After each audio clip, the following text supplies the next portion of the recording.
Hello, everybody. I'm Ananya, and welcome to my podcast, Let's Talk Art with Ananya. And the theme of my podcast is how do you really stay artistic?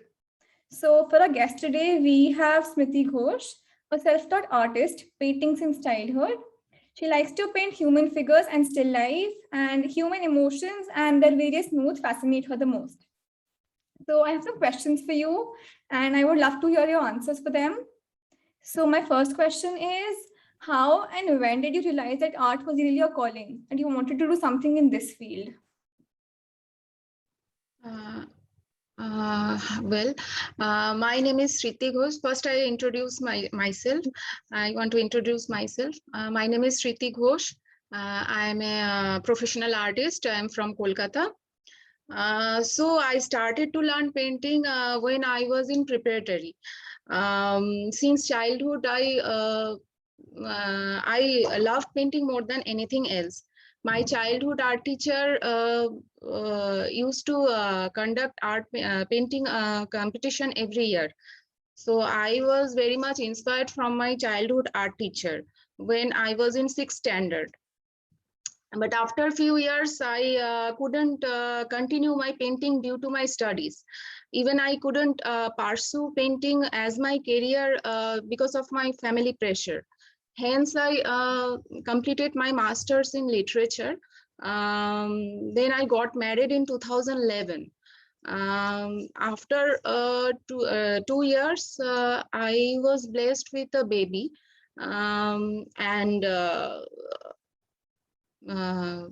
was after 2 years, I was blessed with a baby, and I rediscover my passion for my art. Then I thought to start it again. In 2015, I was very much inspired some of social media posts of some of senior artists, and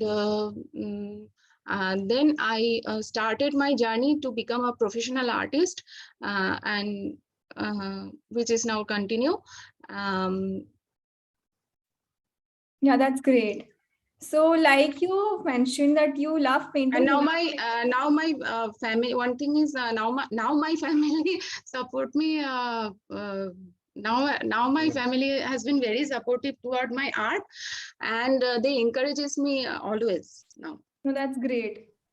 So, like you love doing human figures, what helped you Yes. discover that human figures was what you wanted to pursue your art in? And why not something else? Well, in human figures, I always in human figures and their emotion I capture in my capturing in canvas inspire me the most. The various light and shadows, the descriptive eyes, the expressions, everything. Oh, so that's great. So, you think of creations in your mind and then do them, or do you just draw like inspiration and then take something of that? Like, do you look for inspiration around you and then draw, or do you create whatever comes in your mind? See, I mostly do my human figure. I mostly do my self portrait. If I search my paintings, I mostly I feel very comfort to paint my own portrait because when I feel my own when I portray my myself, I can express my emotions, my thought, my feelings, what I feeling about society, about everything. So this is one point, and other is sometimes I do live painting too, from models or from still life, you can say. Okay, so there must have been a time when somebody did not like what you did or something like that. So, how do you deal with that? Pardon? There must be sometimes when you're doing a live painting or even a self-portrait and you did not like how the painting turned out. So how did you feel about that? No, this has not happened because I always when I start a painting, big canvas, in a big canvas, there are so many plans there. Already I have like I draw in a little paper sheet, and then I thought which color I want to use in it, or which feelings I want to. So there was never I don't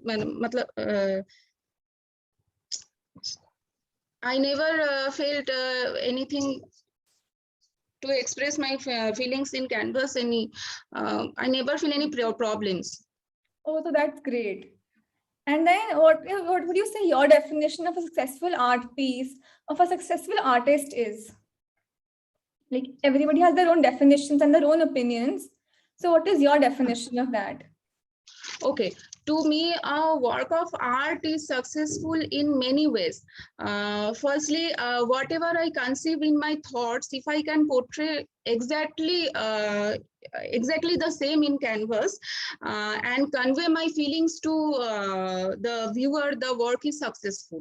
Also, a work of art is successful when it is appreciated by people, and also when it is recognized by other successful artists and elite institutions. Oh, so that's lovely. And that is something very true, and I believe with that. Like, you always feel happier when somebody you think as a mentor and somebody bigger than you appreciates your art, so you love Right, it. right, Yeah, right. that's great. And it was lovely having you over. Thank you for doing this again with me. And Thank I you hope so you, much yeah, please go for on. this. No, so it was lovely having you over, and I'm honored to have you. Thank you. It was nice to talking to you.